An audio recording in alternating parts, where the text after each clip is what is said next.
back to my channel. So today's video is going to be a super chilled and chatty one.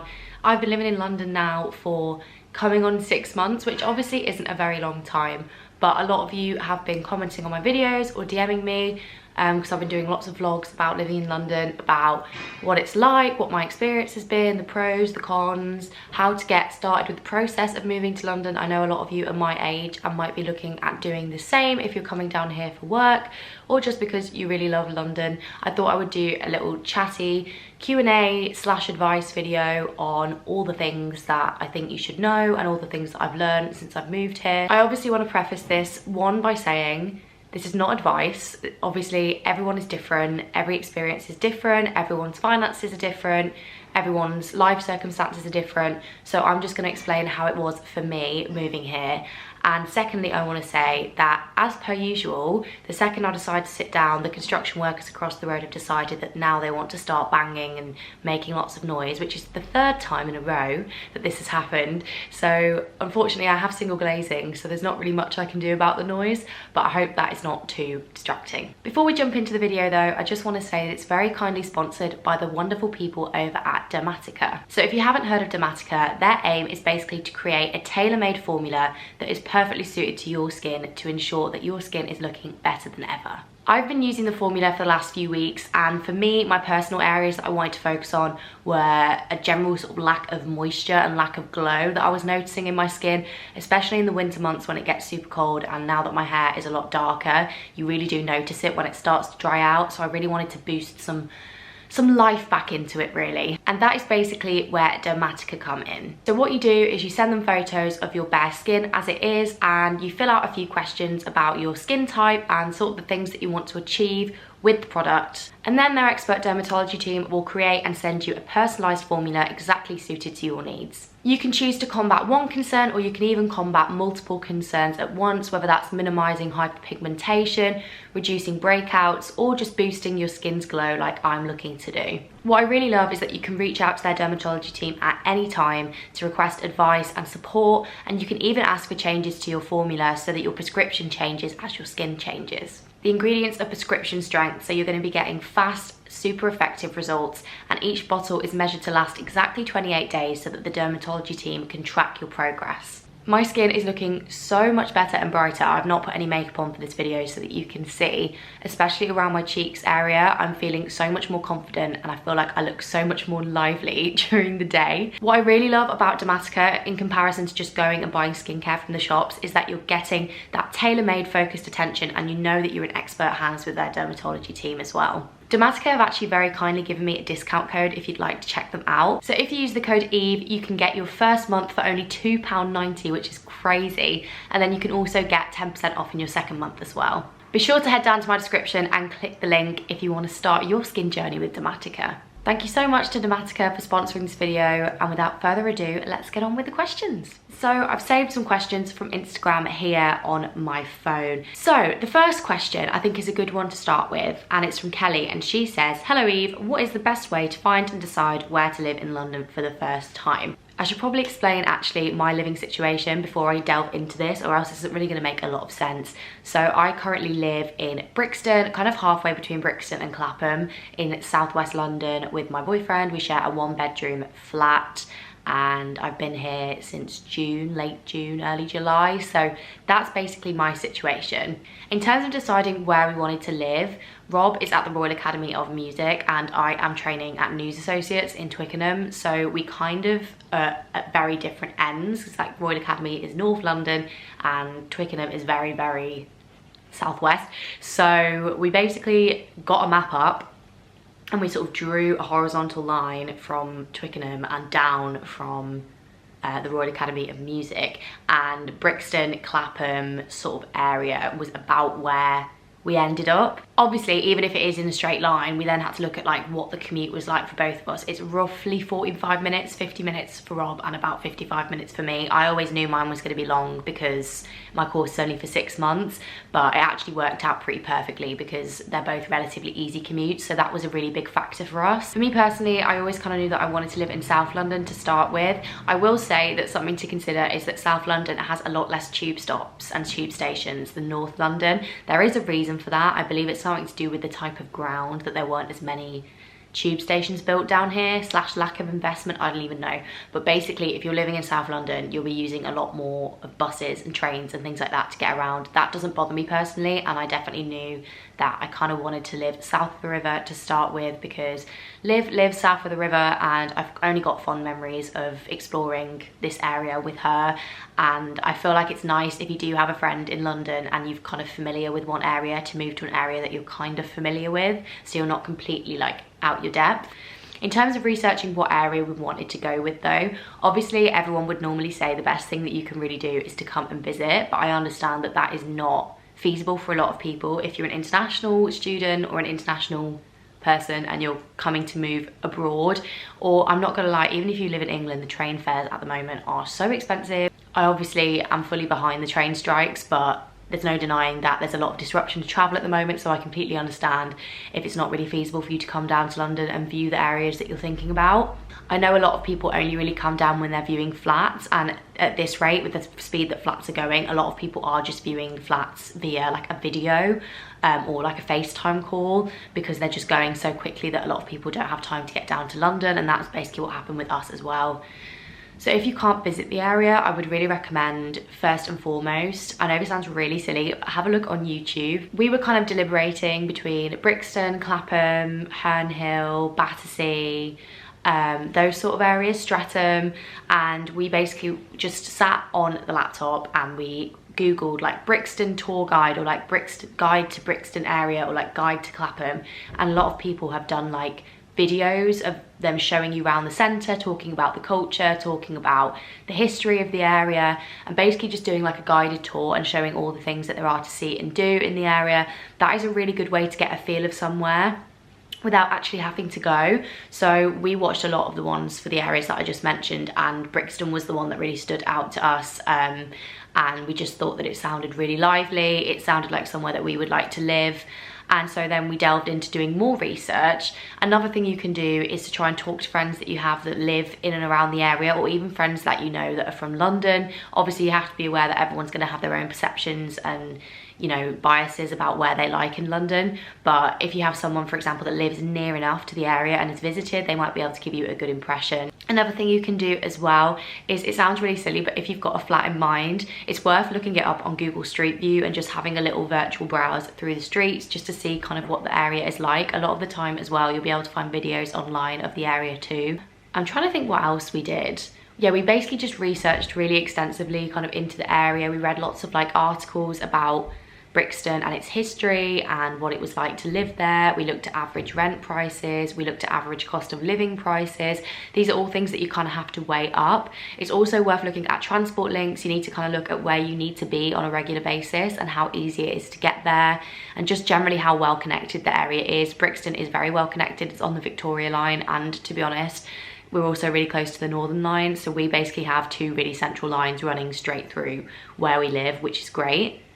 There's a house alarm going off in the background, I'm sorry if you can hear that. But overall, I would really just recommend really immersing yourself in research, and if you can't come and visit until you view a flat, or if you can't come and visit at all, then just try and get the best perspective of the area. You can look at the restaurants that are around, the shops, what the high street is like, what community clubs are available. All these sorts of things are really, really helpful to help you get a feel as to whether or not it would be an area for you. After doing all of our research, we decided that we wanted to live somewhere quite lively, quite busy, where there was lots going on, but we also kind of wanted to live in a quiet area so that we didn't have to be in the center of that all the time. So we live in a very like residential area, but it's only like a 10-12 minute walk from the center, so we kind of hit the jackpot there, I have to say. So you just have to weigh up all these different things that you want to do and just decide exactly what it is that you're looking for. Maybe even make a checklist, and then you just got to get researching. You got to be looking at all the different boroughs, all the different areas within those boroughs, and deciding what's best for you. Silly thing also to consider is different boroughs charge different rates of council tax, so that's also worth looking into. I believe, correct me if I'm wrong, it might be the other way around, but I'm pretty sure the council tax rates in Wandsworth are a lot lower than in Lambeth, which is the borough that we live in, so that's also something to consider. The next one is, do you meet new people when out and about? How do you make non-work friends as an adult? I will say this now, I don't think that London is a very friendly city, in the sense of you're not just gonna at least not in my experience. It's not the sort of place where you just strike up random conversations with people. When I was in Seville, it was really, really easy to make friends because you'd be out at a bar or a club and people would just come and sit next to you, like not in a creepy way, but they'd just be like, hi, like I'm so-and-so, what's your name? And you just strike up a conversation really, really easily. I've not really found that in London. Everyone's kind of on their own track, like on public transport, everyone's just, myself included, is just, you know, tunnel vision, and everyone's kind of, it feels like everyone's got their own sort of established groups, and it's really, really hard to make friends outside of that. If I'm honest, the only friends that I've really made since moving here are the people that I've met on my course, and also the friends that I already had that have moved down here or are already living here. So I myself have not really delved into this world yet. I think London can feel quite lonely for that reason, but having spoken to a lot of my friends that moved here and haven't like started a course or anything, that have sort of had to go out and try and make friends outside of their workplace, a lot of them have joined local clubs. One of my friends has joined a netball club, another one of them has joined a local dance club, tennis club. That is a really, really good way of making friends your age. For example, the netball club that my friend attends, they're all in their kind of mid-20s, they all live in a similar area, so she's really been able to strike up some really good friendships through that. This sounds silly as well, but you can also use dating apps to make friends. I know that Bumble has a friend setting, but some of my friends have gone to the Thursday dating events. I don't know if you've heard about that. It's like a dating app where they hold actual in-person events. Obviously people there are looking for love or something else, but a lot of people go there purely to kind of, obviously they're looking for sort of that sort of thing, but you can also just go to like get to know people, because everyone's obviously going to be very chatty in that situation because nobody knows each other and everyone's there to get to know each other. So things like that can also be a really good way of doing things. There are also Facebook groups that you can join for your specific area. So for example, there's London Gals Who Graduate, and on this one there are loads of people that are offering like flats to share. So if you're looking for flatmates and you need to meet new people, it's mainly like girls in their early 20s as well that are just looking to strike up friendships, meet people, etc, etc. So that can be a really good way of meeting people too. But I completely understand that it's really difficult, and I personally have not yet ventured really into that world. Once I finish my course and I'm back from Australia, I'm hoping to join maybe a tap dancing class. I used to tap dance when I was younger and I really enjoyed it. So I'm looking at maybe joining a couple of clubs outside any job that I may or may not have. But that's a whole other situation at the moment to think about. But I also will be trying to use these methods to make some new friends my age. Because it's really hard. It is really difficult, I will say that. It's not a city that lends itself very well to just being open and friendly a lot of the time. I just want to clarify, it's not that people are like horrible or anything. I think it's just because it's such a big city, it can feel really daunting to kind of make that step and reach out to people, you know what I mean? The next question is it possible to have your own car and drive?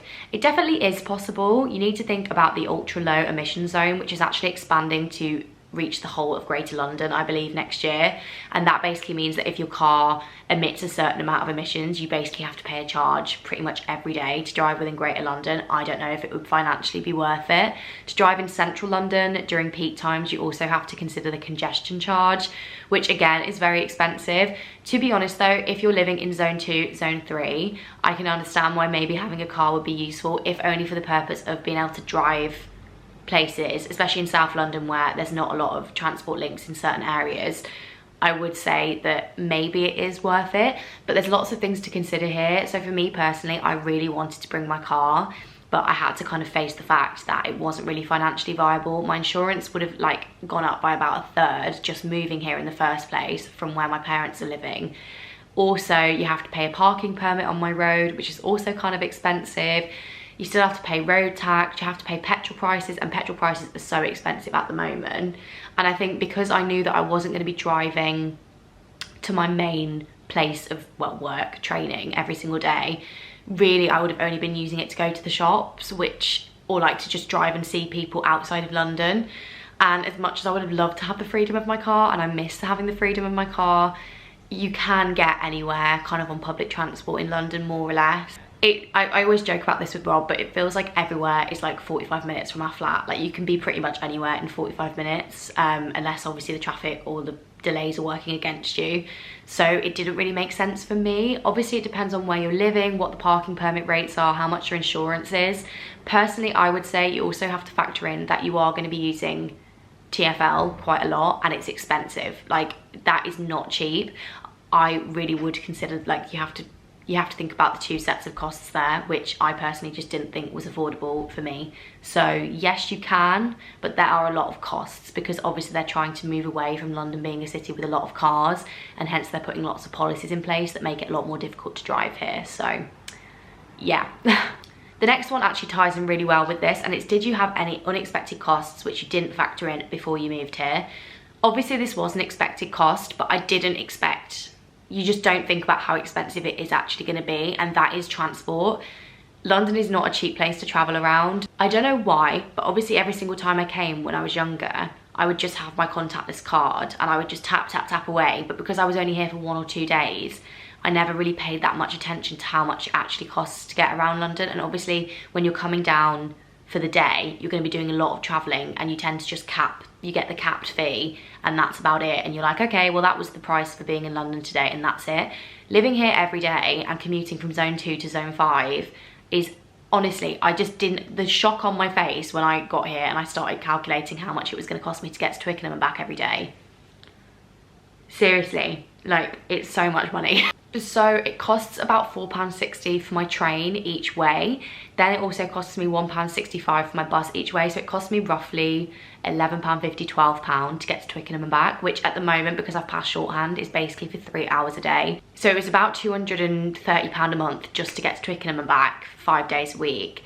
Plus obviously you're going to be travelling outside of that. So I think it was looking at sort of like £280 a month just to be like getting around London, which is just crazy. Obviously now I've not got my car and I'm not paying insurance, I'm not paying for my car. That probably is just over what I'd be paying for my car, but I know if you're traveling a lot around London, and especially if you live in an outer zone, you're commuting in, like, it can add up really quickly. So what I did, and what I recommend you do, if you've got a rail card, then it's really worth linking your rail card to your Oyster card, because you get a third off peak travel, and that really does make a big difference. When I was in the summer and I wasn't using like a travel card, that really did make a massive difference to how much I was spending. You just go to a tube station, like a big enough tube station, and you show your rail card and they'll link it for you. What I did, because I'm still technically a student, thankfully, I could get an 18+ Oyster travel card, which looks like this. And sadly mine expires at the end of January, so I'm then gonna have to really face the facts of commuting on a daily basis.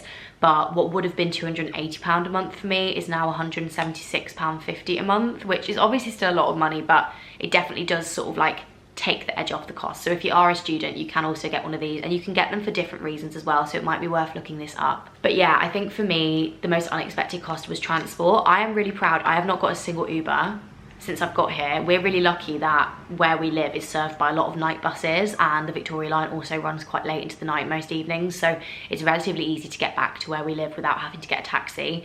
And I'm very, very proud that I've not caved, because Ubers are now, like, honestly, I looked once hypothetically to get back from a club how much it would have been, and it was trying to charge me £35 from Central back to here.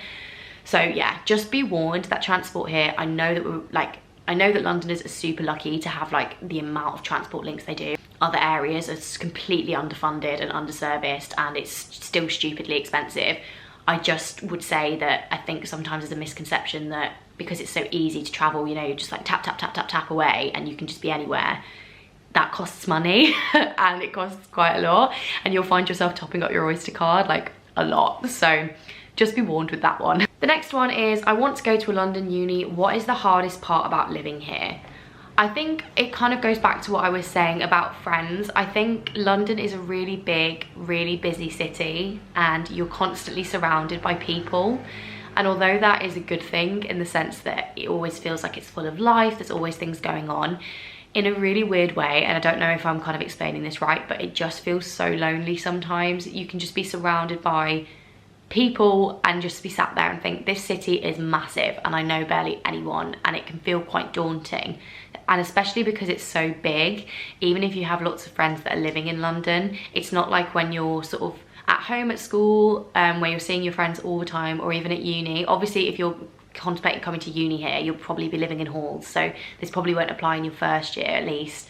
But you know, you can't just knock on their door and they're there. If you want to meet up with friends, especially because everyone is so busy and London is so busy and life is just so hectic, you know, you have to plan it in advance, and it's not like you can just walk down the road. It probably will be a 30, 40, 50 minute journey. Obviously I know that people have got friends that live much further away than that, I get it, but it just is very hard sometimes to kind of not feel a bit isolated. You can sometimes just feel very small fish, very big pond.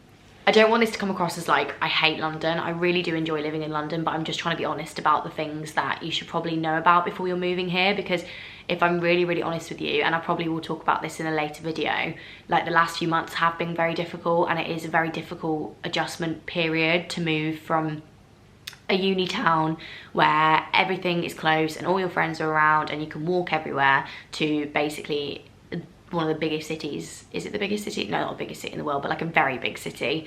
You know, it's an adjustment process, especially when you're leaving uni. So just want to be honest about the realities of it, especially if you're graduating and you're looking at moving here after uni. It will not be all sunshine and rainbows. It will be amazing and you'll have some great experiences, and I don't for 1 second regret moving to London at all, and I really do love it here.